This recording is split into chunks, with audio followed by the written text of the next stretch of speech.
Hello दोस्तों, audio stories के मेरे चैनल ऑडियो बुक हिंदी में एक बार फिर आप सबका स्वागत है। मैं हूं नीलिमा और मैं लेकर आई हूं आपके लिए कुछ प्यार भरी खट्टी मीठी कहानियां।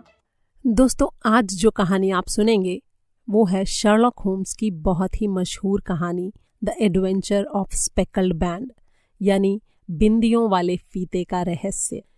ये तो आप जानते ही होंगे कि सर डॉयल ने ये सारी कहानियां डॉक्टर वॉटसन के पर्सपेक्टिव से लिखी हैं, यानी इन कहानियों में जो नैरेटर है, जो मैं कैरेक्टर है, वो हमेशा डॉक्टर वॉटसन होता है।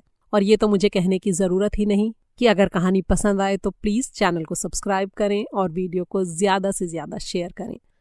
सुनते हैं बिंदियों वाले फीते का रहस्य। उन दिनों हम अविवाहित थे और बेकर स्ट्रीट के एक ही कमरे में साथ साथ रहा करते थे। उस समय हमने इस केस को गोपनीय रखने का वादा किया था, लेकिन पिछले महीने जिस महिला से ये वादा किया गया था उसकी मौत होने के बाद अब मैं उस वादे से मुक्त हूँ और अब मैं इस कहानी को आपके साथ शेयर कर सकता हूँ। ये अप्रैल 1883 की शुरुआत थी। मैंने एक सुबह शर्लॉक होम्स को कपड़े पहने हुए पूरी तरह से तैयार अपने बिस्तर के बगल में खड़े देखा और घड़ी में उस समय सिर्फ 7:15 ही बजे थे। मैंने आंखें झपकाते हुए उसकी तरफ हैरानी से देखा। मैं अपनी आदतों के मामले में काफी नियमित रहता था, इस कारण मैं थोड़ा चिढ़ भी गया था। होम्स ने अपने चिर परिचित अंदाज में मुझसे कहा, मुझे माफ करना वॉटसन, मैंने तुम्हें जगा दिया, लेकिन बात बस इतनी सी है कि आज सुबह मिसेस हडसन ने दरवाजा खटखटाया और मुझे जगा दिया और मैंने तुम्हें। अरे ऐसी क्या बात है भाई, क्या आग लग गई है? नहीं, लगता है एक युवती बड़ी ही बदहवास हालत में मुझसे मिलने आई है। वो अभी बैठक में मेरा इंतजार कर रही है। बड़े शहरों में जब इतनी सुबह जवान औरतें घूमती फिरती हैं और नींद में पड़े लोगों को उनके बिस्तरों से उठाती हैं, तो मेरा मानना है कि ये कोई बहुत ही खास बात होगी जिसे वो बताना चाहती है। मुझे यकीन है कि तुम शुरू से ही इस केस में रहना चाहोगे। हाँ मेरे प्यारे दोस्त, मैं किसी भी कीमत पर इसे खोना नहीं चाहूंगा। मैं 2 मिनट में तैयार होकर आता हूँ। होम्स के केसों की छानबीनों में उसके साथ रहने से बढ़कर मेरे लिए खुशी की और कोई बात नहीं होती थी। उसे जो भी केस मिलता था वो उसे इतनी खूबसूरती और नायाब तरीके से सुलझाता था कि मैं उसकी प्रशंसा किए बिना नहीं रह पाता था। मैंने जल्दी जल्दी अपने कपड़े पहने और बैठक में अपने मित्र का साथ देने के लिए कुछ ही मिनटों में तैयार हो गया। जब हम कमरे में घुसे तो वहां काले कपड़ों में बैठी वो महिला हमें देखकर खड़ी हो गई। होम्स ने उससे कहा, गुड मॉर्निंग मैम, मेरा नाम शर्लॉक होम्स है और ये हैं डॉक्टर वॉटसन, मेरे खास दोस्त और सहयोगी। आप इनके सामने अपनी बात बेझिझक कह सकती हैं। मुझे ये देखकर खुशी हो रही है कि मिसेस हडसन ने अंगीठी जला दी है और मैं देख रहा हूँ कि आप ठंड से कांप रही हैं, इसलिए मैं एक कप गर्म कॉफी ऑर्डर करता हूँ। उस महिला ने धीमी आवाज में कहा, मैं ठंड की वजह से नहीं कांप रही हूं, ये डर है मिस्टर होम्स। इतना कहकर उस महिला ने अपना नकाब ऊपर उठा दिया। अब हम देख सकते थे कि वो औरत वाकई बड़ी ही दयनीय हालत में थी। उसका चेहरा बिल्कुल पीला पड़ा हुआ था और उसकी बेचैन डरी हुई आंखें शिकार के लिए पीछा किए जाने वाले जानवर की आंखों की तरह लग रही थीं। उसके चेहरे और शरीर से पता लगता था कि वो करीब 30 वर्ष की होगी, लेकिन उसके बाल असमय ही सफेद हो गए थे। उसकी आंखें थकी हुई मरियल सी थीं। होम्स ने अपनी तेज और अनुभवी नजर उस पर डाली और आगे की ओर झुकते हुए सांत्वना भरे शब्दों में उसके हाथों को थपथपाते हुए कहा, डरिए मत, मैं सब ठीक कर दूंगा। मुझे लगता है आप आज सुबह ही ट्रेन से आई हैं। तो क्या आप मुझे जानते हैं? नहीं, मैंने आपके दस्ताने वाली बाईं हथेली में वापसी का टिकट देखा है। आप सुबह जल्दी ही चल पड़ी होंगी और स्टेशन पहुंचने के लिए आपने कच्चे रास्ते पर घोड़ा गाड़ी से भी यात्रा की होगी। महिला जोर से चिहुकी और मेरे सहयोगी की तरफ हैरानी से देखने लगी। आप ये सब कैसे जानते हैं? होम्स मुस्कुराते हुए बोला, इसमें कोई रहस्य नहीं है मैम। आपके जैकेट की बाईं बाह पर कम से कम 7 जगह कीचड़ के धब्बे लगे हैं और ये धब्बे बिल्कुल ताजा हैं। घोड़ा गाड़ी के अलावा और कोई सवारी इस तरह से कीचड़ नहीं उछालती। आप जरूर चालक के बाईं ओर बैठी होंगी। हैरान दिखाई देती हुई वो महिला बोली, चाहे आपने जैसे भी ये पता लगाया हो, लेकिन आप बिल्कुल सही कह रहे हैं। मैं घर से सुबह 6 बजे से पहले ही निकली थी। 20 मिनट में लेदरहेड पहुंची, फिर वाटरलू के लिए पहली ट्रेन पकड़कर मैं यहाँ आ गई। अब मैं इस तनाव को और नहीं झेल सकती हूँ। अगर ये ऐसे ही चलता रहा तो मैं पागल हो जाऊंगी। मेरी सहायता करने वाला आपके सिवा कोई नहीं है। मुझे आपके बारे में मिसेस फैरेंटोश ने बताया है, जिनकी सहायता आपने बहुत ही कठिन परिस्थितियों में की थी। उन्हीं से मुझे आपका पता मिला है। मिस्टर होम्स, क्या आप मेरी सहायता कर सकते हैं प्लीज? जिस घने अंधेरे ने मुझे घेर रखा है उस पर थोड़ी रोशनी डाल सकते हैं। इस समय आपकी सेवाओं के लिए फीस देने की मेरी क्षमता नहीं है, लेकिन 6 हफ्तों या 1 महीने में मेरी शादी हो जाएगी, तब मैं आपकी फीस आसानी से चुका पाऊंगी। होम्स ने अपनी दराज खोली और उसमें से केस वाली एक छोटी सी नोटबुक निकाली। उसे वो रेफरेंस देखने के लिए हमेशा अपने पास रखता था। उसके पन्ने उलटते हुए वो बोला, फैरेंटोश, ओ हाँ, मुझे वो केस याद आ गया। उसका संबंध उस दूधिया मुकुट से था। मेरे ख्याल से वॉटसन, ये तुम्हारा मेरे साथ आने से पहले का केस था।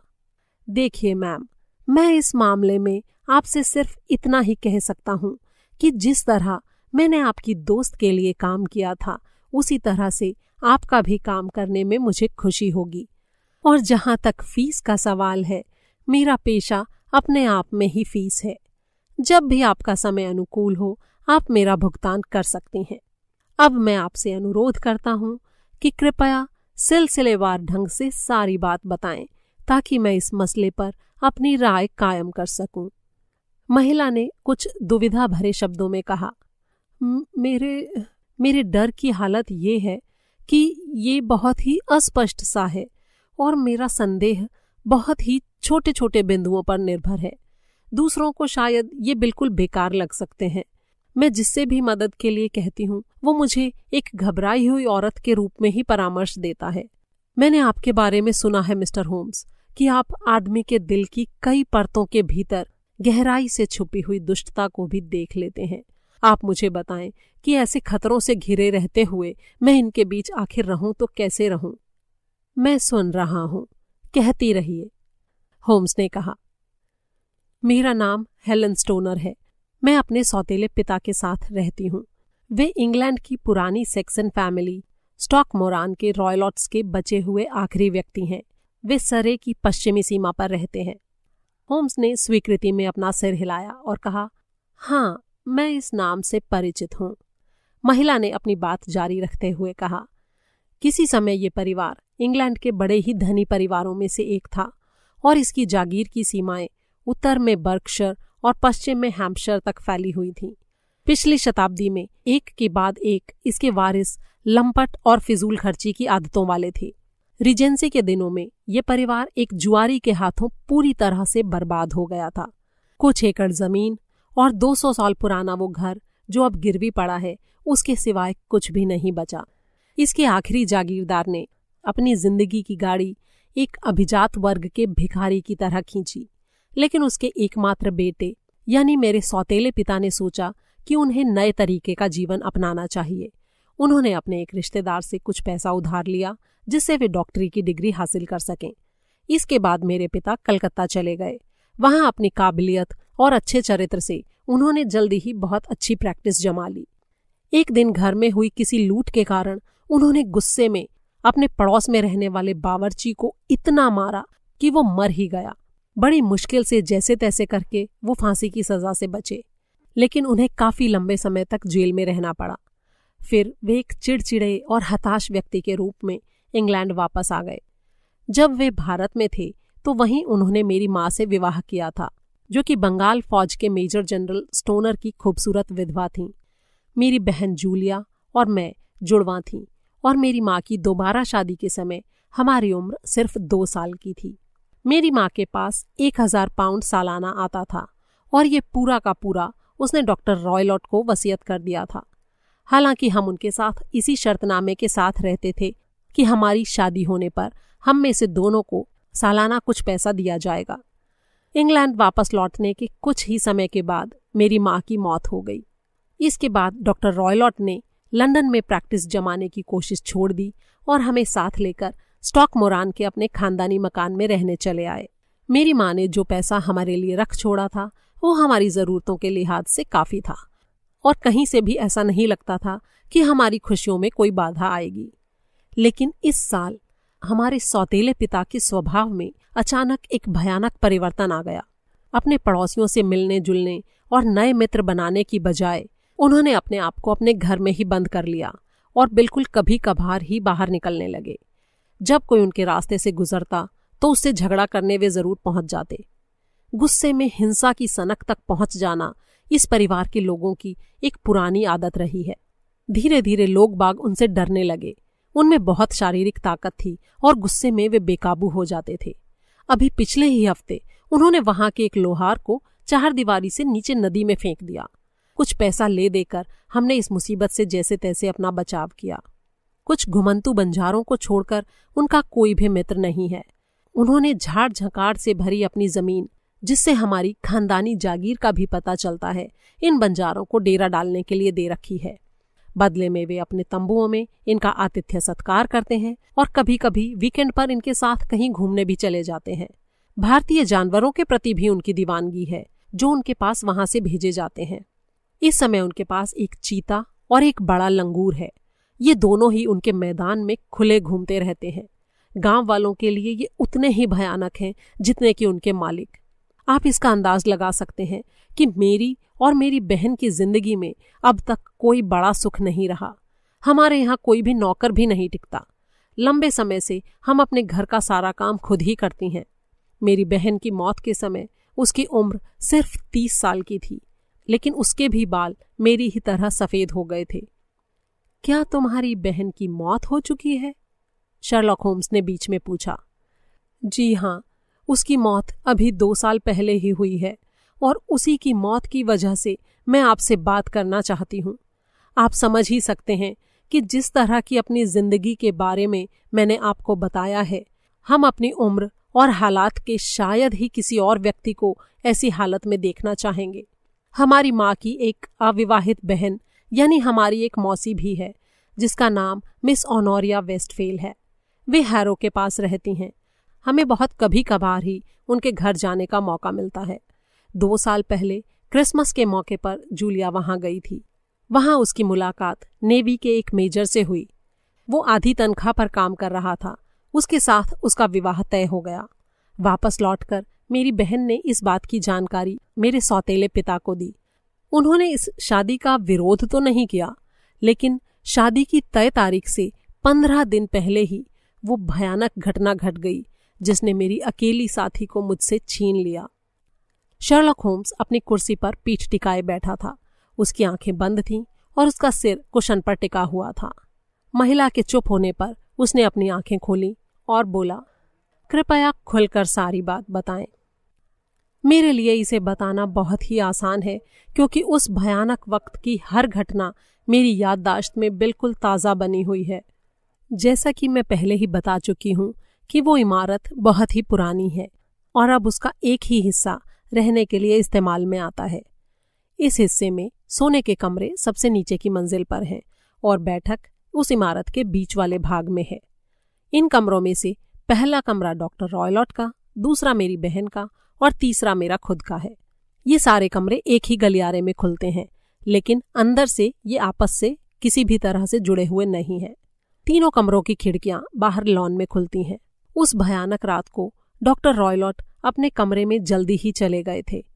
हालांकि हम जानते थे कि वे सो नहीं रहे थे, क्योंकि मेरी बहन को उनके उस भारतीय सिगार की तेज महक से परेशानी होती थी जिसे पीने की उनकी आदत थी। वो अपने कमरे से निकलकर मेरे पास चली आई। वहां कुछ देर वो बैठी रही और हम उसकी होने वाली शादी के बारे में कुछ बातें करते रहे। 11 बजे के करीब वो मेरे पास से जाने के लिए उठी। दरवाजे तक पहुंचकर वो रुक गई और उसने मुड़कर मेरी तरफ देखा और दुविधा भरे स्वर में बोली, ये बताओ हेलन, क्या तुमने रात के अंधेरे में किसी को सीटी बजाते सुना है? नहीं तो, मैंने जवाब दिया। मेरे ख्याल से सोते समय तुम्हारी आवाज तो सीटी की तरह नहीं ही निकलती होगी, उसने कहा। बिल्कुल नहीं, लेकिन क्यों? क्योंकि पिछली कुछ रातों से सुबह करीब 3 बजे मुझे हर रोज एक धीमी लेकिन साफ सीटी की आवाज सुनाई पड़ती है। मेरी नींद बहुत कच्ची है और इसलिए ये आवाज मुझे जगा देती है। मैं ये नहीं बता सकती कि ये आती किधर से है, शायद बगल वाले कमरे से या फिर लॉन से। मैंने सोचा कि तुमसे पूछूं, शायद तुमने भी इसे सुना हो तो। नहीं, मैंने नहीं सुना। ये जरूर दूर ठहरे हुए उन बंजारों के यहाँ से आती होगी, मैंने कहा। हो सकता है, लेकिन अगर ये आवाज लॉन में हो रही थी तो मुझे बड़ी हैरानी है कि तुमने इसे कैसे नहीं सुना, उसने कहा। क्योंकि मैं तुमसे ज्यादा गहरी नींद में सोती हूं, मैंने कहा। चलो कोई बात नहीं। वो मुझे देखकर मुस्कुराई और उसने मेरा दरवाजा बंद कर दिया। फिर कुछ ही देर के बाद मुझे उसके दरवाजे का ताला बंद होने की आवाज सुनाई दी। होम्स ने बीच में उसे टोकते हुए कहा, क्या आप दोनों रोजाना रात को कमरे में ताला लगाकर सोती हैं? जी हाँ, हमेशा। मैं आपको पहले ही बता चुकी हूं कि डॉक्टर ने एक चीता और एक लंगूर पाल रखे हैं। दरवाजा बंद किए बिना हमें सुरक्षित महसूस नहीं होता था। ठीक है, आगे बताइए। महिला ने आगे बोलना शुरू किया। उस रात मैं सो नहीं सकी।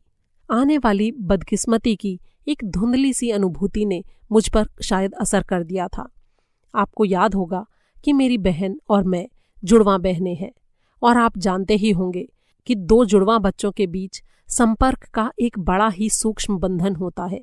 वो रात बहुत ही भयानक थी। बाहर हवा में तेज गर्जना की आवाज थी और खिड़कियों पर बारिश की चोट और थपथपाहट हो रही थी। अचानक तेज आंधी के थपेड़ों के बीच एक औरत की डर से भरी चीखने की भयानक आवाज आई। मैं समझ गई कि यह आवाज मेरी बहन की ही है। मैं अपने बिस्तर से उछलकर उठी और गलियारे की तरफ भागी। जैसे ही मैंने अपना दरवाजा खोला, मुझे सीटी की एक धीमी सी आवाज सुनाई दी। ये ठीक वैसी ही आवाज थी जैसी मेरी बहन ने मुझे बताया था। कुछ पलों बाद एक झनझनाहट की आवाज आई, जैसे मेटल की कोई चीज नीचे गिर पड़ी हो। जब मैं दौड़कर अपनी बहन के कमरे में पहुंची तो मैंने देखा कि उसका दरवाजा खुला हुआ था। गैलरी के लैंप से आने वाली रोशनी में मैंने अंदर अपनी बहन को देखा। उसका चेहरा डर से पीला पड़ गया था।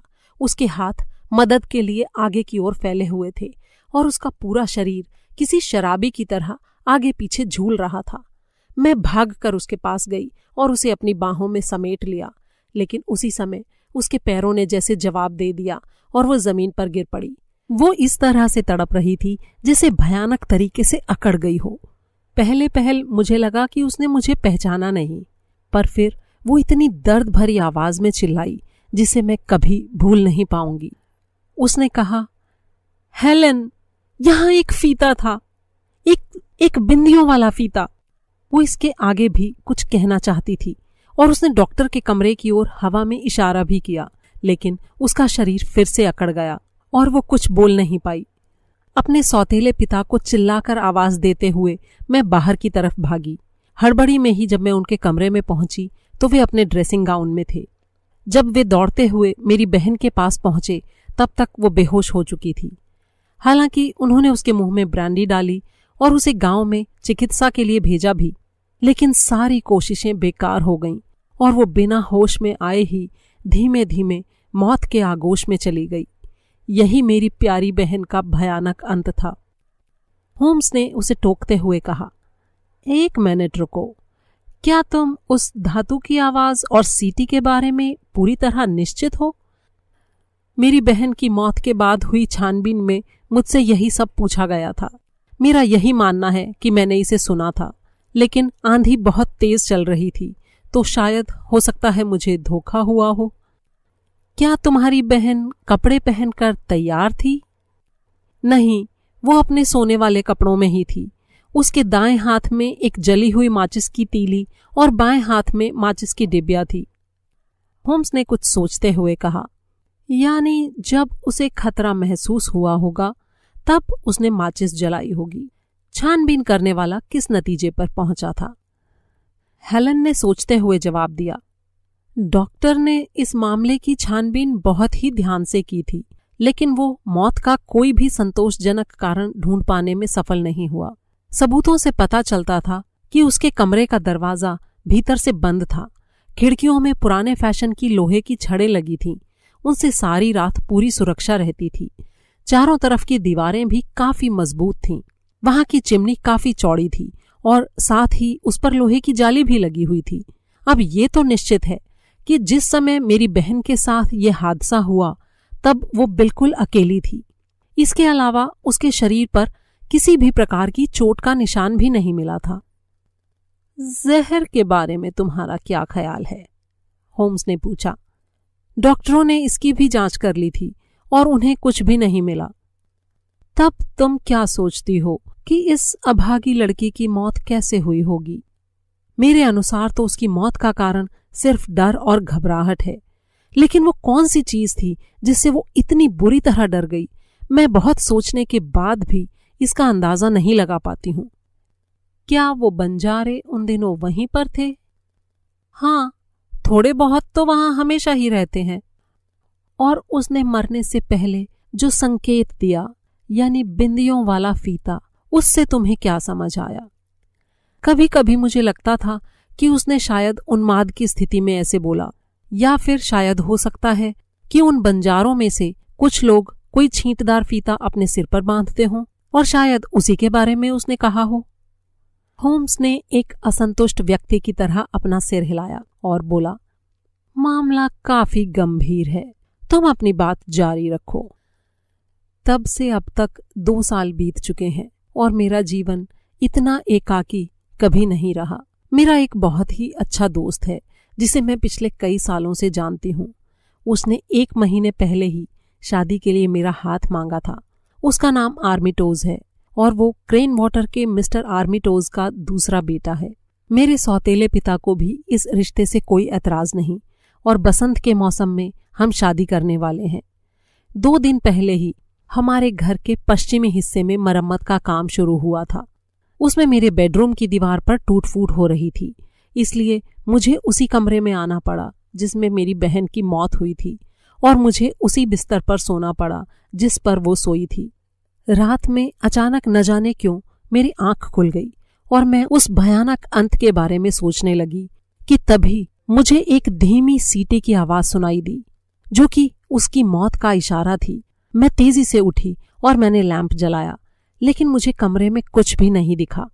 मैं अब बिस्तर पर फिर से जाने में भी कांप रही थी। आप खुद ही अंदाजा लगा सकते हैं कि मैं उस समय कितनी बुरी तरह डरी हुई थी। जैसे ही दिन की रोशनी हुई मैं बाहर आई। मैंने क्राउन इन पर एक घोड़ा गाड़ी पकड़ी और फिर लेदर हेड आकर आपके पास इस इरादे से चली आई कि आपसे मिलूं और आपकी राय लूं। तुमने बहुत ही समझदारी का काम किया, लेकिन क्या तुमने मुझे सब कुछ बता दिया है? होम्स ने पूछा। जी हाँ, सब कुछ बता दिया है। आपने सब कुछ नहीं बताया है मिस रॉयलॉट। आप अपने सौतेले पिता के बारे में छिपा रही हैं। इतना कहकर होम्स ने उसके घुटने पर रखे उसके हाथ पर लटकती काली झालर को उलट दिया। उसकी सफेद कलाई पर 5 नीले निशान पड़े हुए थे, जिनमें 4 उंगलियों के और 1 अंगूठे का था। तुम्हारे साथ क्रूर व्यवहार होता है, मैं ठीक कह रहा हूं ना? होम्स ने पूछा। महिला के चेहरे का रंग गहरा हो गया और उसने अपनी कलाई ढक ली। फिर वो धीरे से बोली, वो बहुत ताकतवर आदमी है और शायद उसे अपनी ताकत का अंदाजा नहीं है। कुछ देर वहां चुप्पी छाई रही। होम्स बड़े ध्यान से अंगीठी की आग को देख रहा था। कुछ देर बाद चुप्पी तोड़ते हुए उसने कहा, ये बड़ा ही गंभीर मामला है। इससे पहले कि मैं अपने काम की रूपरेखा तय करूं, मुझे अभी हजारों बातें जाननी है और हमारे पास गंवाने के लिए एक पल भी नहीं है। यदि हम आज ही स्टॉकमोरान जाते हैं तो क्या यह मुमकिन है कि बिना तुम्हारे सौतेले पिता की जानकारी के हम उन कमरों को देख सकें? जी हाँ, ऐसा हो सकता है, क्योंकि आज उन्हें किसी बहुत जरूरी काम से शहर जाना है। पूरी संभावना है कि वे आज सारा दिन बाहर ही रहेंगे और वहां रुकावट डालने वाला कोई भी नहीं होगा। एक बूढ़ी और बेवकूफ सी घरेलू नौकरानी है, उसे मैं आसानी से हटा सकती हूँ। बढ़िया, हमारे साथ चलने में तुम्हें दिक्कत तो नहीं है वॉटसन? अब होम्स ने मुझसे पूछा। बिल्कुल नहीं, मैंने जवाब दिया। ठीक है, तब हम दोनों साथ ही वहां आएंगे। अब तुम कहाँ जा रही हो? अब क्योंकि मैं शहर में हूं तो 1-2 काम निपटा लेना चाहती हूं, लेकिन मैं 12 बजे वाली गाड़ी से वापस चली जाऊंगी ताकि आपके आने के समय मैं वहां मौजूद रहूं। महिला ने जवाब दिया। ठीक है, तुम वहां दोपहर तक हमारी प्रतीक्षा कर सकती हो, मुझे भी यहाँ कुछ छोटे मोटे काम निपटाने हैं। महिला अपनी कुर्सी से खड़ी हो गई और उसने अपने चेहरे पर अपना नकाब डाल लिया। फिर वो तेजी से कमरे से बाहर निकल गई। शर्लॉक होम्स ने अपनी कुर्सी की पुश्त पर अपनी पीठ टिकाते हुए पूछा, तुम्हारा इस बारे में क्या ख्याल है वॉटसन? ये मामला काफी गंभीर और खतरनाक लगता है, मैंने कहा। अगर वो महिला सही कह रही थी कि उस कमरे की दीवारें और जमीन पक्की हैं और दरवाजे, खिड़कियों और चिमनी से कोई अंदर घुस नहीं सकता, तो इसका साफ मतलब है कि उसकी बहन मौत के वक्त बिल्कुल अकेली थी। होम्स ने कहा, तब उस रात वाली सीटियों का क्या मतलब है और उस मरने वाली महिला के उन खास शब्दों का क्या अर्थ है? मैंने पूछा। रात को बजने वाली सीटियां और बंजारों के समूह का वहां मौजूद होना, अगर इन दोनों बातों को साथ मिलाकर सोचें तो इस तथ्य पर विश्वास होने लगता है कि डॉक्टर की रुचि उसकी सौतेली बेटी की शादी न होने देने में है। उस फीते की ओर मरने वाले का इशारा और वो आवाज मेटल की उस झंझनाहट की हो सकती है जो सुरक्षा के लिए लगी उन छड़ों के गिरने की वजह से हुई हो। इस दिशा में सोचने से ये रहस्य खुल सकता है और इसीलिए आज हम खास तौर से स्टॉकमोरान जा रहे हैं। मैं ये देखना चाहता हूँ कि क्या हमारे प्रतिद्वंद्वी अभी भी खतरनाक हैं या हम उनको जान समझ चुके हैं। देखते हैं शैतान के नाम पर क्या होता है। अभी होम्स की बात पूरी भी नहीं हुई थी कि एक जोर के झटके के साथ अचानक कमरे का दरवाजा खुला और सामने एक बड़े भारी भरकम डील डॉल वाला आदमी नजर आया। उसके सिर पर काली ऊंची सी हैट थी और उसने लंबा कोट पहना हुआ था। उसके हाथ में एक चाबुक लहरा रहा था। वो इतना लंबा था कि दरवाजे की ऊंची चौखट को उसका हैट छू रहा था और उसकी चौड़ाई ने दरवाजे की चौड़ाई को करीब करीब ढक ही लिया था। उसका बड़ा सा चेहरा सूरज के ताप से जलकर पीला हो चुका था और उस पर हजारों झुर्रियां पड़ी हुई थीं। उसके चेहरे पर दुष्टता के चिन्ह थे और वो बारी बारी से हम दोनों की तरफ अपनी गहरी हरी आंखों से देख रहा था। उसकी ऊंची, पतली और बिना मांस वाली नाक जंगली शिकारी चिड़िया की तरह थी। उसने गुस्से भरी आवाज में पूछा, तुम में से होम्स कौन है? होम्स ने बड़ी ही शांति से जवाब दिया, ये मेरा नाम है सर। मैं स्टॉकमोरान का ग्रिम्सबी रॉयलॉट हूं। क्या मेरी सौतेली बेटी यहां आई थी? मैं उसका पता लगाने के लिए पीछा करता हुआ यहां आया हूं। वो तुमसे क्या कह रही थी? होम्स ने बड़ी ही सादगी से जवाब दिया, इस साल मौसम के लिहाज से ठंड थोड़ी ज्यादा है। वो आदमी गुस्से के मारे जोर से चीखा, वो तुमसे क्या कह रही थी? मेरे साथी ने शांति से अपनी बात जारी रखी, मैंने सुना है कि इस बार केसर की फसल काफी अच्छी होगी। इस बात ने उसे और भी चिढ़ा दिया। वो एक कदम आगे बढ़ा और अपने हाथ के चाबुक को लहराते हुए बोला, मैं तुम्हें बहुत अच्छी तरह जानता हूं बदमाश। मैं पहले भी तुम्हारा नाम सुन चुका हूं। तुम होम्स हो जो हर किसी के काम में दखल अंदाजी करता है। मेरा सहयोगी बड़े ही शांत अंदाज में मुस्कुरा दिया, जी हां, ठीक कहा आपने, होम्स, दूसरों के कामों में रुचि लेने वाला। मुझे तुम्हारी बातें बहुत ही मजेदार लग रही हैं। जब तुम अपनी बात पूरी कर लो और यहां से बाहर जाओ तो जरा प्लीज दरवाजा बंद करते जाना। मैं जब अपनी बात कह लूंगा तभी जाऊंगा। तुम मेरे मामले में दखल अंदाजी करने की हिम्मत मत करो। मैं सब जानता हूं कि मिस स्टोनर यहां क्यों आई थी। मैंने सब पता लगा लिया है। अब तुम ये समझ लो कि मैं कुछ भी कर सकता हूं। मैं बहुत खतरनाक आदमी हूं। मेरे साथ दुश्मनी तुम्हें बहुत भारी पड़ेगी। ये देखो। इतना कहकर वो तेजी से आगे बढ़ा और अंगीठी कुरेदने वाली लोहे की छड़ को उसने अपने हाथ में उठा लिया।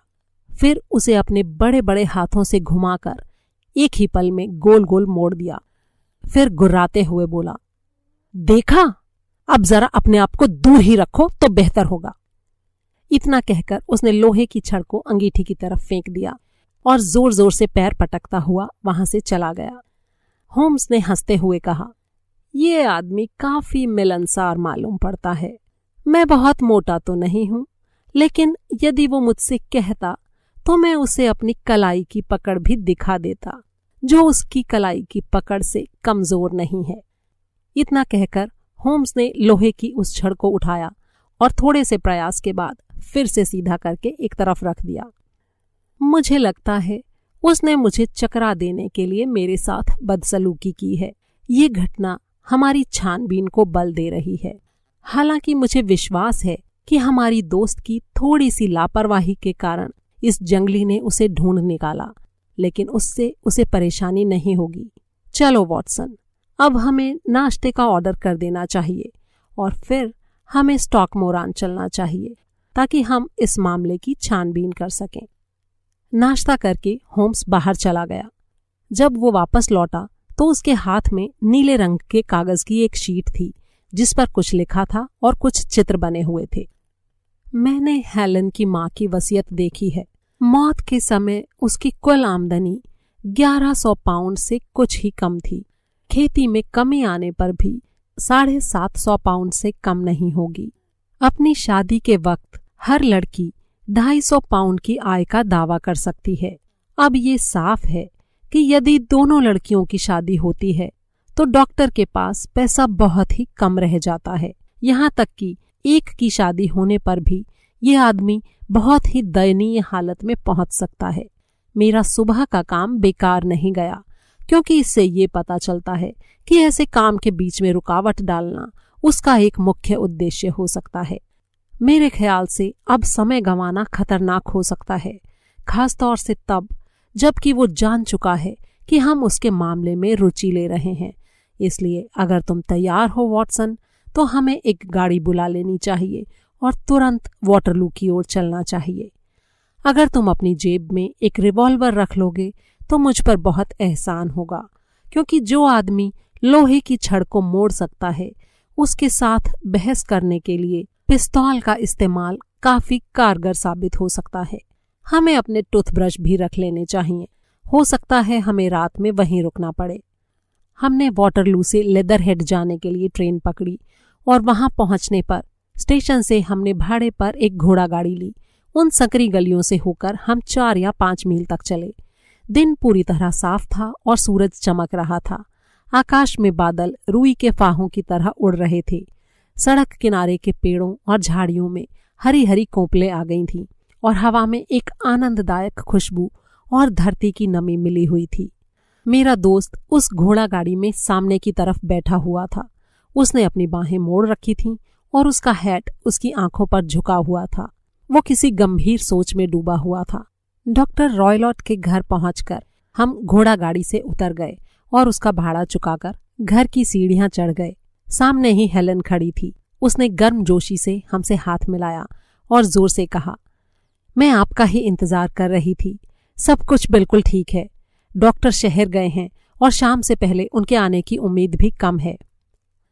हम डॉक्टर से मुलाकात का मजा ले चुके हैं, कहकर होम्स ने उसे सारा किस्सा सुना दिया। जैसे ही मिस स्टोनर ने ये सुना, उसका चेहरा सफेद पड़ गया। हे भगवान, इसका मतलब उसने मेरा पीछा किया था। मैं नहीं जानती थी कि वो इतना धूर्त है। जब वो वापस आएगा तब क्या करेगा? वो अपने आप को सुरक्षित करेगा, क्योंकि वो देखेगा कि इस मामले में कोई उससे भी ज्यादा चालाक है। तुम आज की रात अपने आप को उससे बचाकर कमरे में बंद रखना। अगर वो हिंसक हो जाएगा तो हम तुम्हें तुम्हारी मौसी के पास हैरो ले चलेंगे। अब बिना समय गंवाए हमें उन कमरों की तरफ ले चलो जिनकी हमें छानबीन करनी है। ये इमारत स्लेटी रंग की थी और इसके पत्थरों पर फूलों के उभार बने हुए थे। इसका बीच वाला भाग ऊपर की तरफ उठा हुआ था और दोनों तरफ के हिस्से केकड़े के पंजों की तरह बाहर की तरफ निकले हुए थे। इन हिस्सों में से एक हिस्से की खिड़कियां टूटी हुई थीं और उनमें लकड़ी के फट्टे लगे हुए थे। उनकी छत बीच से थोड़ी गिर गई थी, जिससे ये एक खंडहर सा मालूम पड़ता था। इमारत के बीच वाले भाग की मरम्मत थोड़े बेहतर ढंग से हुई थी, लेकिन दाहिनी ओर वाला हिस्सा काफी आधुनिक था और खिड़कियों के छाजन और चिमनियों के निकलते धुएं से पता चलता था कि इमारत के इसी हिस्से में लोग रहते हैं। दीवार के आखिर में कुछ पॉइंट खड़े किए गए थे और वहां पत्थरों में कुछ टूट फूट का काम भी हुआ था, लेकिन हमारे वहां पहुंचने के समय कोई काम नहीं चल रहा था। होम्स ने उस बिना कटे छटे लॉन में ऊपर नीचे होकर चलते हुए खिड़कियों के बाहर के हिस्से को काफी ध्यान से देखा। ऐसा लगता है कि यही वो कमरा है जिसमें तुम सोती हो, और बीच वाला कमरा तुम्हारी बहन का है। वो तीसरा कमरा डॉक्टर रॉयलॉट का है। जी हाँ, लेकिन अब मैं बीच वाले कमरे में सोती हूँ। मेरी समझ से तो कुछ रद्दो बदल का काम होने के कारण ही ऐसा है। हालांकि देखकर ऐसा नहीं लगता कि दीवार के इस हिस्से में किसी मरम्मत की जरूरत है। जी हाँ, मुझे भी ऐसा ही लगता है कि मुझे मेरे कमरे से हटाने के लिए ये सब किया गया है। तुम दोनों बहनें जिस तरह से अपना कमरा रात को बंद कर लेती थीं, तब इनमें किसी का भी बाहर से घुस पाना नामुमकिन था। क्या तुम अपने कमरे में जाओगी और शटर को भीतर से बंद करके मुझे दिखाओगी? मिस स्टोनर ने वैसा ही किया, और होम्स ने ध्यानपूर्वक उन खिड़कियों की जांच करने के बाद उनके शटर को खोलने की बहुत कोशिश की, लेकिन उसे इसमें सफलता नहीं मिली। उनमें किसी प्रकार की झिर्री तक नहीं थी जिसमें से चाकू डालकर बीच वाले डंडे को ऊपर उठाया जा सके। फिर होम्स ने अपने लेंस से उनके कब्जों को भी देखा, जो ठोस लोहे के बने थे। वे बहुत ही अच्छी कारीगरी के साथ बनाए गए थे। उसने कुछ परेशान होते हुए अपनी ठुड्डी को खुजाया और कहा, मेरे अनुसार जब शटर बंद है तब इसमें से कोई भी अंदर या बाहर नहीं आ सकता। अंदर चलकर देखते हैं, वहां से शायद इस मामले पर कुछ रोशनी पड़े। कोने में बना हुआ एक छोटा सा दरवाजा सफेद पुते गलियारे की तरफ ले जाता था, जहां उन तीनों कमरों के दरवाजे खुलते थे। होम्स ने तीसरे कमरे को देखने से मना कर दिया और तुरंत उस दूसरे वाले कमरे में घुसा जिसमें मिस स्टोनर अब सो रही थीं, और उसी कमरे में उनकी बहन अपनी दुर्भाग्यपूर्ण मौत को प्राप्त हो चुकी थी। पुराने ग्रामीण घरों की तरह ये एक छोटा सा घरेलू कमरा था।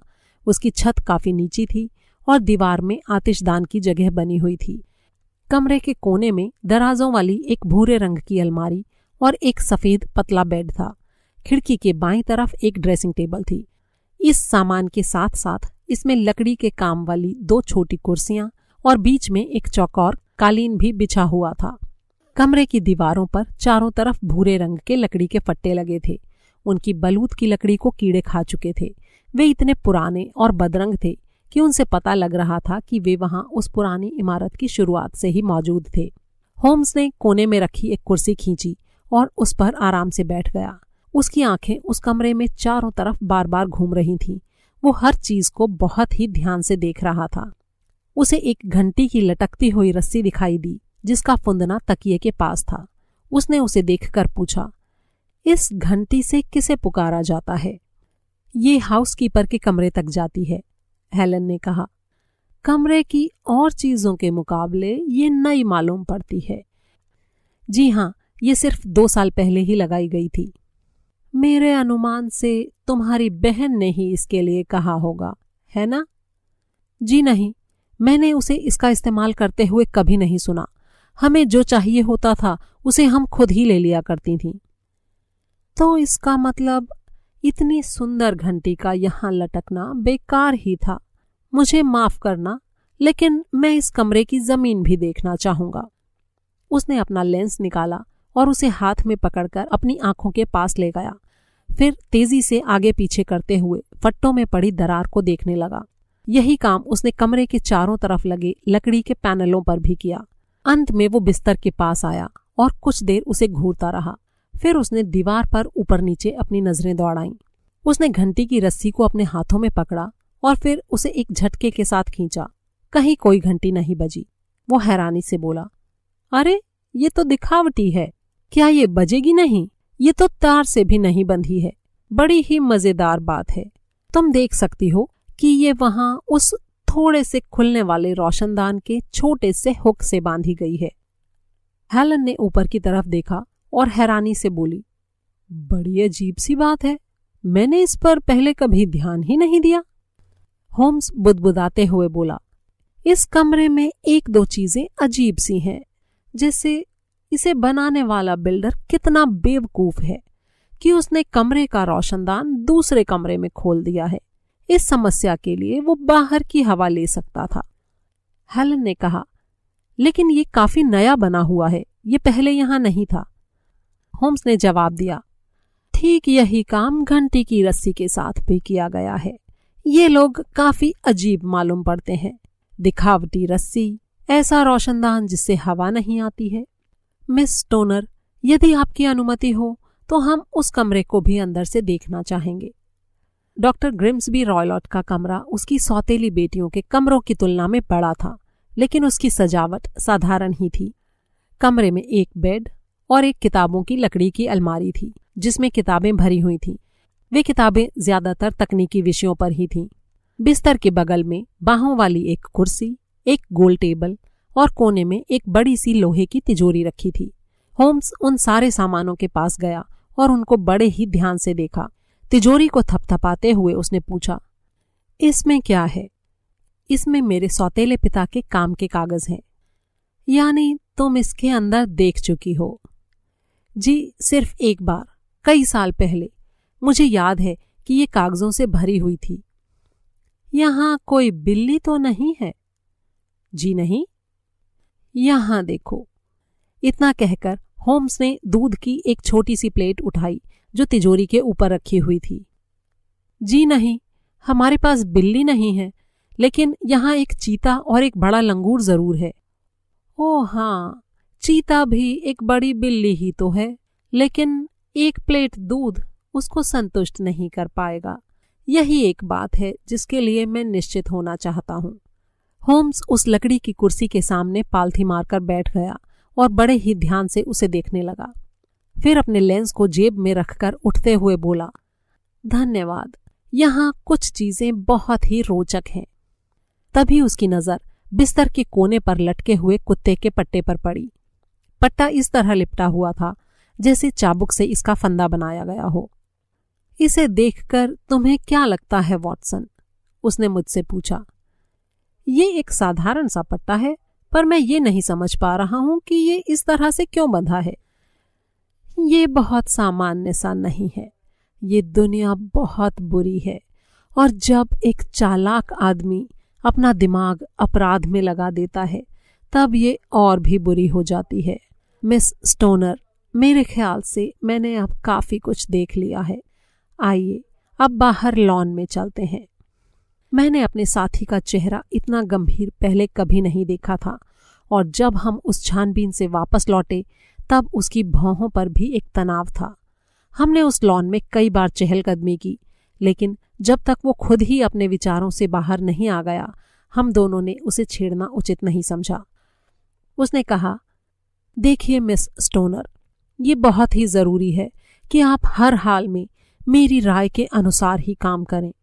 ये मामला काफी गंभीर है और आपकी जिंदगी आपके काम करने के ढंग पर ही निर्भर करेगी। मैं आपको बता चुकी हूं कि अब मेरी जान आपके हाथों में ही है। आप जो कहेंगे, जैसे कहेंगे, मैं वैसे ही करूंगी। सबसे पहली बात यह है कि मैं और मेरा साथी आज रात को आपके कमरे में ही रहेंगे। उसकी बात सुनकर मैंने और स्टोनर ने उसकी तरफ बड़े ही अचंभे से देखा। जी हाँ, ऐसा ही है। मेरे ख्याल से गांव में ठहरने के लिए कोई जगह तो होगी ही। जी हाँ, वहां क्राउन में है। बहुत अच्छी बात है। वहां से तुम्हारी खिड़कियां तो दिखाई पड़ती ही होंगी। जी हाँ, बिल्कुल। तो जब तुम्हारा सौतेला पिता वापस लौटे, तब तुम अपने सिर में दर्द का बहाना करके अपने कमरे में ही रहना। जब वो सोने चला जाए, तब तुम अपनी खिड़की के पल्ले खोल देना और उसकी कुंडी हटा देना। हमें इशारा करने के लिए तुम वहां पर एक लैंप जलाकर रख देना। साथ ही तुम कमरे से अपने काम की वो सारी चीजें भी निकाल लेना जिनके साथ तुम्हें दूसरे कमरे में रहना है। मुझे विश्वास है कि मरम्मत का काम चलने के बावजूद तुम उस कमरे में एक रात आराम से रह लोगी। जी हाँ, कोई परेशानी नहीं है। मैं आराम से वहां रह सकती हूँ। बढ़िया, बाकी काम तुम हमारे ऊपर छोड़ दो। हम तुम्हारे कमरे में ही रात गुजारेंगे और उस शोर की वजह भी जानेंगे जिसने तुम्हें परेशान कर रखा था। अब मेरे ख्याल से हमें चलना चाहिए, क्योंकि यदि डॉक्टर रॉयलॉट वापस आ गए और उन्होंने हमें देख लिया तो हमारी सारी मेहनत बेकार हो जाएगी। तुम बहादुरी से रहना। अगर तुम मेरे बताए रास्ते पर चलोगी तो निश्चिंत रहो, हम तुम्हें डराने वाले खतरे को तुमसे दूर भगा देंगे। उसके बाद हम दोनों वहां से निकलकर क्राउन की तरफ चल दिए। वहां उस छोटे से होटल में होम्स और मेरे लिए एक कमरे का इंतजाम करना कोई मुश्किल काम नहीं था। हमारा कमरा पहली मंजिल पर था और उसकी खिड़की से हम मेन गेट और स्टॉकमोरान के रिहायशी हिस्से को देख सकते थे। शाम के धुंधलके में हमने देखा कि डॉक्टर ग्रिम्सबी रॉयलॉट एक घोड़ा गाड़ी से लौटे। उसे एक लड़का चला रहा था। उस लड़के को बड़े से लोहे के फाटक को खोलने में थोड़ी परेशानी हो रही थी। तभी हमने डॉक्टर की गरजती हुई आवाज सुनी और देखा कि वो उस लड़के को गुस्से से घूंसा दिखा रहे थे। घोड़ा गाड़ी अंदर चली गई और कुछ ही पलों के बाद हमने देखा कि पेड़ों के झुरमुटों से छनकर किसी एक बैठक से लैंप की रोशनी बाहर आ रही थी। होम्स ने मुझसे पूछा, वॉटसन, क्या तुम्हें पता है कि आज की रात तुम्हें अपने साथ लेकर चलने में मुझे थोड़ी हिचक हो रही है। वहां किसी खतरे की संभावना है। क्या मैं वहां तुम्हारी कोई सहायता कर सकूंगा? तुम्हारी मौजूदगी ही बहुत कारगर हो सकती है। तब तो मैं जरूर चलूंगा। मैं तुम्हारा एहसानमंद हूं। तुमने खतरे की बात कही। तुमने उस कमरे में जरूर कुछ ऐसा देखा है जो मुझे नहीं दिखाई पड़ा। कुछ खास नहीं, लेकिन मुझे लगता है कि मैंने थोड़ा ज्यादा ही निष्कर्ष निकाल लिया है। मेरे अनुमान से तुमने भी वो सब कुछ देखा है जो मैंने देखा है। मैंने उस घंटी और रस्सी से ज्यादा अजीब वहां कुछ भी नहीं देखा, और उसका क्या इस्तेमाल है मैं कुछ समझ नहीं पा रहा हूं। तुमने उस रोशनदान को भी देखा होगा। हाँ, देखा तो था, लेकिन मुझे ऐसा नहीं लगता कि दो कमरों के बीच एक छोटा रोशनदान कुछ अजीब सा है। ये इतना छोटा है कि एक चूहा भी मुश्किल से इसमें से निकल सकेगा। हमारे स्टॉकमोरान आने से पहले से ही मैं जानता था कि हमें वहां एक रोशनदान मिलेगा। तुम्हें उस महिला की बात याद होगी जिसमें उसने कहा था कि उसकी बहन को डॉक्टर रॉयलॉट के सिगार की महक आती थी। इससे पता चलता है कि दोनों कमरों के बीच कोई ना कोई संबंध जरूर है, और इसे छोटा ही होना था, क्योंकि यदि ये बड़ा होता तो मौत के बाद पुलिस की टिप्पणी में इसका जिक्र जरूर होता। लेकिन इसके होने से नुकसान क्या है? इनमें एक ही समय पर होने का विचित्र सा संबंध है, जैसे रोशनदान का बनाया जाना, रस्सी का लटकना और एक महिला जो उस बिस्तर पर सोई उसका मरना। क्या ये तुम्हें कुछ सोचने पर मजबूर नहीं करता है? मैं अभी भी इनमें कोई संबंध नहीं देख पा रहा हूं होम्स। क्या तुमको उस बिस्तर में कोई खास बात नजर आई? नहीं तो। वो जमीन से जड़ा हुआ था। क्या तुमने पहले कभी जमीन पर इस तरह जड़ा हुआ बेड देखा है? शायद नहीं। इसका मतलब है कि वो औरत अपना बेड सरका नहीं सकती थी। उसे हर हाल में रोशनदान और रस्सी के ठीक सामने की जगह पर ही रहना था, और हम ये भी कह सकते हैं कि वो रस्सी घंटे बजाने के लिए नहीं थी। अब मुझे होम्स की बात कुछ कुछ समझ आने लगी थी। मैंने जोश से कहा, ऐसा लग रहा है कि तुम जो कह रहे हो मैं उसे वाकई कुछ कुछ समझ रहा हूं। हम सचमुच किसी भयानक अपराध को रोकने के लिए ठीक समय पर यहां पहुंच गए हैं। बेहद भयानक। जब एक डॉक्टर ऐसा गलत काम करता है तो वो सामान्य अपराधी से भी बड़ा अपराधी होता है। उसके पास ताकत भी है और जानकारी भी। ये आदमी गहराई से चोट करता है, लेकिन हमें उससे ज्यादा गहराई से चोट करनी होगी। चलो कुछ घंटों तक खुश रहने के लिए और मन बहलाने के लिए पाइप पीते हैं। तकरीबन 9 बजे पेड़ों के बीच से दिखने वाली रोशनी बुझ गई और उस इमारत की तरफ पूरी तरह अंधेरा छा गया। धीरे धीरे 2 घंटे बीत गए और तभी अचानक 11 बजने के साथ ही हमारे ठीक सामने एक तेज रोशनी दिखाई पड़ी। अपने पैरों पर उछलकर खड़े होते हुए होम्स ने कहा, वो इशारा हमारे लिए है और ये बीच वाली खिड़की से आ रहा है। चलो चलें। वहां से निकलते हुए होम्स ने होटल के मालिक से कहा, हम किसी परिचित से मिलने जा रहे हैं और हो सकता है रात में हम वहीं रुक जाएं। अगले ही पल हम बाहर अंधेरी सड़क पर आ गए थे। हमारे चेहरे पर तीखी ठंडी हवा लग रही थी। सामने एक पीली रोशनी मंजिल की तरफ ले जाने के लिए हमें रास्ता दिखा रही थी। उस मैदान में घुसने के लिए हमें थोड़ी परेशानी का सामना करना पड़ा, क्योंकि उस पुरानी चारदीवारी में जगह जगह बिना मरम्मत वाली दरारें पड़ी हुई थीं। पेड़ों के बीच से अपनी जगह बनाते हुए हम लॉन तक पहुंच गए और फिर उसे पार भी कर लिया। जैसे ही हम खिड़की से होकर भीतर घुसने वाले थे कि चंपा की झाड़ियों में से एक बच्चे की तरह कूदकर कोई निकला और घास में लड़खड़ाता हुआ सा अंधेरे मैदान में भाग गया। मैं फुसफुसाया, हे भगवान, क्या आपने उसे देखा? एक पल के लिए होम्स भी मेरी ही तरह चौंक पड़ा था। उसने अपने हाथों से मेरी कलाई को जकड़ रखा था। फिर उसकी धीमी सी हंसी मेरे कानों में पड़ी।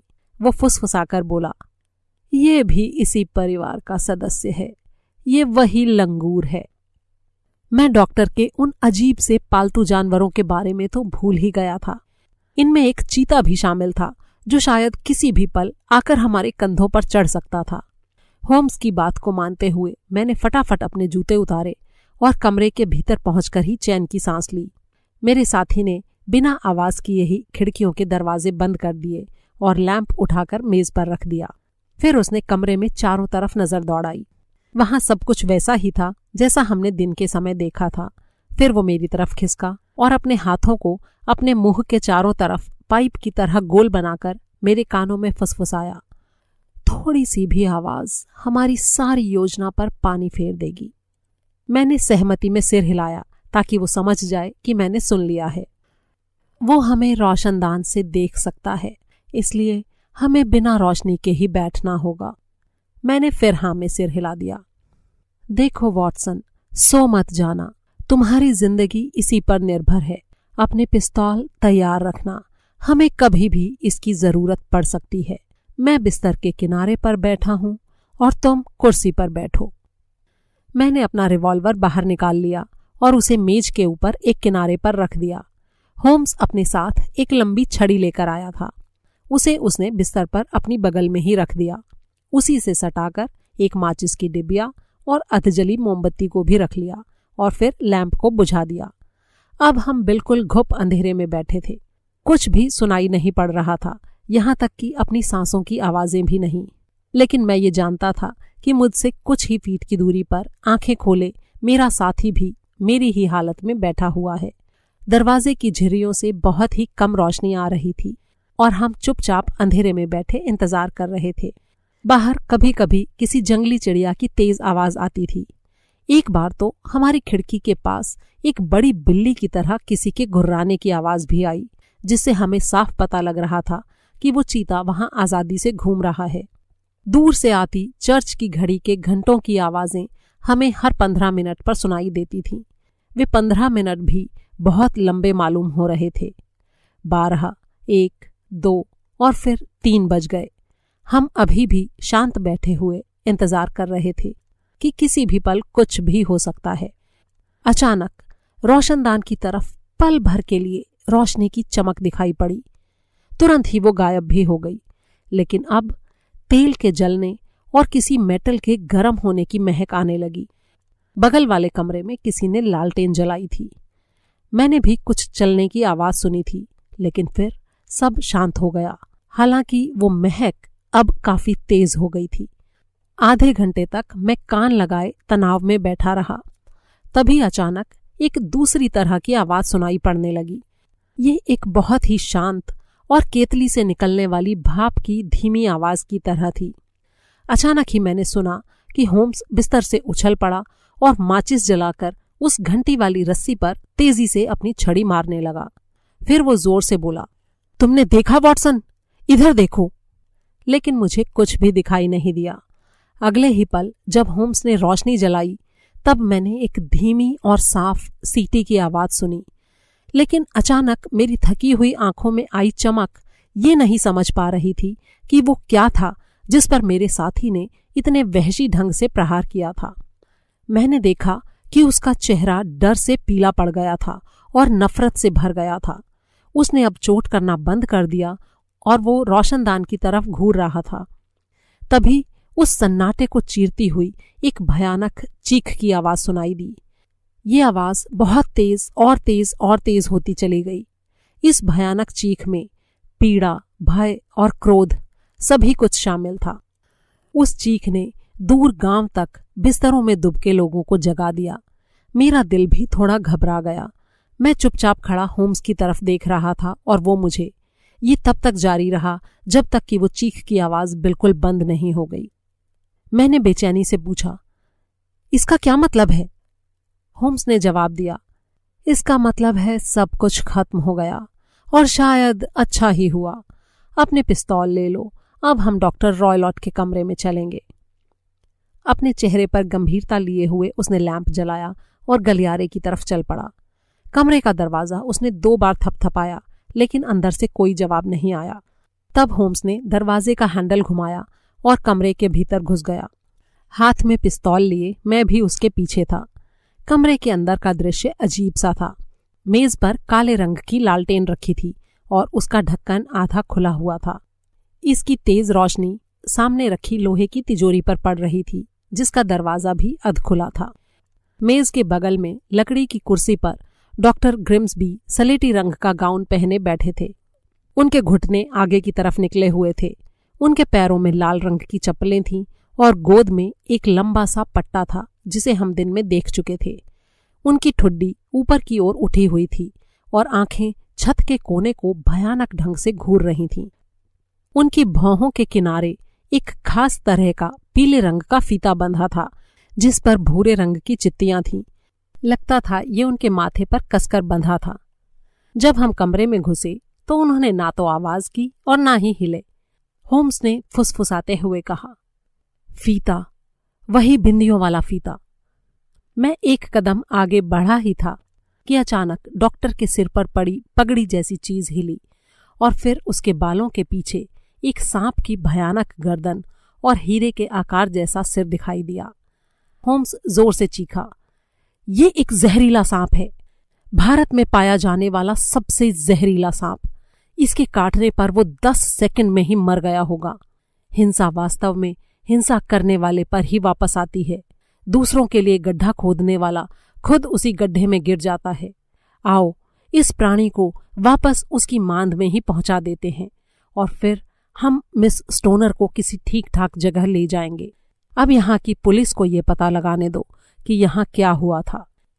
इतना कहकर उसने उस कुत्ते के पट्टे को झटके से मृतक की गोद से उठा लिया और उसके फंदे को सांप के गले की तरफ फेंका। फिर उसी के सहारे सांप को फंसाकर उसे उठा लिया और एक हाथ की दूरी बनाकर रखते हुए उसे वापस उसी तिजोरी में फेंक दिया और फिर तिजोरी को बंद कर दिया। स्टॉकमोरान के डॉक्टर ग्रिम्सबी रॉयलॉट की मौत की ये वास्तविक सच्चाई थी। ये जरूरी नहीं है कि मैं इस कहानी को ये कहकर विस्तार से बताऊं कि कैसे हमने उस डरी हुई लड़की को उसकी बुरी हालत से बचाया, कैसे हम सुबह की ट्रेन से उसे उसकी मौसी के घर ले गए, कैसे जांच की वो धीमी प्रक्रिया चली और डॉक्टर की दुर्गति उसके खतरनाक जीवों के साथ खेलने की वजह से हुई। इस केस के बारे में जो भी कुछ थोड़ा बहुत मुझे जानना बाकी था उसे शर्लॉक होम्स ने अगले दिन वापस चलते हुए मुझे बताया। वो बोला, वॉटसन, मैं पूरी तरह से गलत नतीजे पर पहुंच गया था, क्योंकि आधी अधूरी जानकारी से किसी भी तर्क तक पहुंचना बहुत खतरनाक हो सकता है। उन बंजारों की वहां मौजूदगी और उस लड़की द्वारा फीता शब्द का इस्तेमाल किए जाने से मैं भटक गया था। मैं ये दावे के साथ कह सकता हूं कि यही एक चीज थी जिसने मुझे ये सोचने पर मजबूर कर दिया कि कमरे में रहने वाला जिससे भी डरा वो चीज बाहर खिड़की या दरवाजे से अंदर नहीं आई थी। जैसे ही मैंने तुम्हें वो रोशनदान और बिस्तर पर लटकती रस्सी दिखाई, तभी मुझे इस बात का ख्याल आया था। जमीन पर जड़े बिस्तर को देखकर मुझे लगा कि ये रस्सी रोशनदान और बिस्तर तक किसी पुल का काम करने के लिए बांधी गई थी। सांप का विचार अचानक ही मुझे कौंधा, क्योंकि डॉक्टर को भारत से ऐसे ही जीव भेजे जाते थे।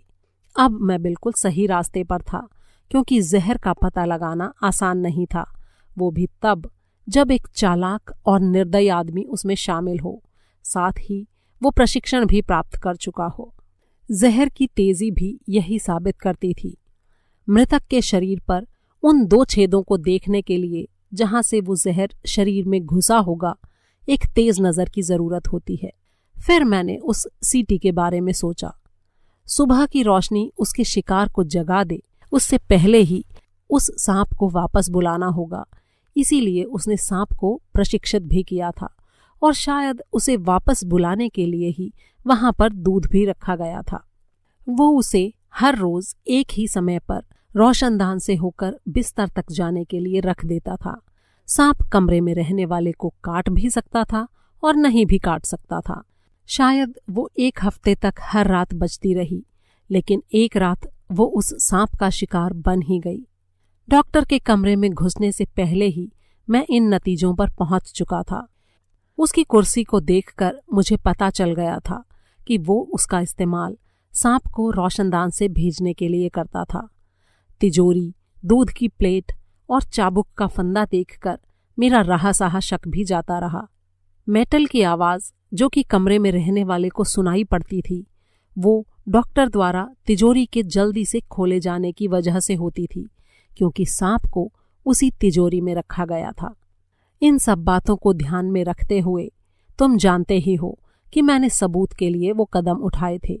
मैंने उस सांप के फुफकारने की आवाज सुनी थी और मुझे पूरी उम्मीद है कि तुमने भी सुनी होगी। फिर मैंने जल्दी से रोशनी जलाई और उस पर अपनी छड़ी से वार किया। सांप को रोशनदान की तरफ से वापस भेजे जाने की वजह से वो दूसरी तरफ जाकर अपने मालिक पर ही चोट कर बैठा। साथ ही साथ मेरी छड़ी की चोट ने उसकी सांप वाली प्रवृत्ति को जगा दिया। इसके परिणाम स्वरूप उसके सामने जो भी पहला व्यक्ति दिखा, उसने उसे ही डस लिया। इस प्रकार किसी न किसी रूप में मैं डॉक्टर रॉयलॉट की मौत का जिम्मेदार हूं, लेकिन मेरी आत्मा पर इसका कोई बोझ नहीं है। ममता के जिस दूध से डॉक्टर रॉयलॉट्स को अपनी बेटियों को पोषण देना चाहिए था, उसने उसमें विष मिला दिया और आखिर में वो खुद भी उसी का शिकार हो गया। जिस पैसे के लिए उसने वो सारा षड्यंत्र रचा था, कैसी विडंबना है वॉटसन कि अब वो सारा पैसा उसके किसी काम का नहीं है। दोस्तों, ये कहानी आपको कैसी लगी, इसके बारे में अपनी राय कमेंट बॉक्स में मेरे साथ शेयर करना ना भूलें। जल्दी ही एक और मज़ेदार कहानी के साथ आपसे फिर मुलाकात होगी। तब तक के लिए अलविदा।